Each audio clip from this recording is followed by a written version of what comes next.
Hello, আজকে হলো 60 ডেজের 31 days. Let's go. আজকে আমি তোমাদেরকে দেখাবো। আমি স্কিন প্রিপারেশন করে নিয়েছি। সিটিএম প্রাইমার এবং স্কিন যে আনইভেন স্কিন টোন আছে সেটা হাইড করে দিয়ে কনসিলার আছে। এটা লিকুইড ম্যাকেট ফাউন্ডেশন আমি আজকে অ্যাপ্লাই করবো। প্রথমে আগে লিকুইড দিয়ে শেক করে নিচ্ছি। দেখো ঠিক কতটা পরিমাণ নিলাম। এটাকে আগে ভালো করে অ্যাক্টিভেট করে নিচ্ছি এর মলিকুলগুলো।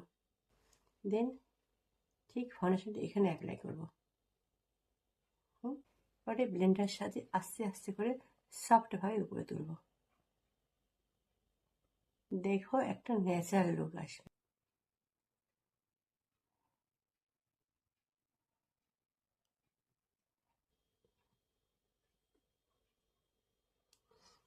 দেখো কতটা একটা ন্যাচারাল লুক লাগছে। বুঝতে পারছি এদিকের থেকে এটা ডিফারেন্সটা। মনে হচ্ছে না যে হেভি মেকআপ করা, ন্যাচারাল লুক। আমি যে তোমাদের টিপসগুলো দিলাম সেগুলো ঠিকঠাকভাবে মেনে প্রপার ওয়েতে তোমরা করো। তোমাদের মেকআপ কোনো সময় জন্য স্কিন থেকে স্কিপ করবে না, তারপরে ক্রিজ লাইন আসবে না এবং ব্ল্যাক প্যাচ করবে না। ঠিক আছে, জুম করে দেখো।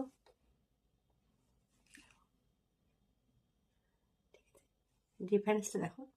আচ্ছা, আজকের জন্য টাটা।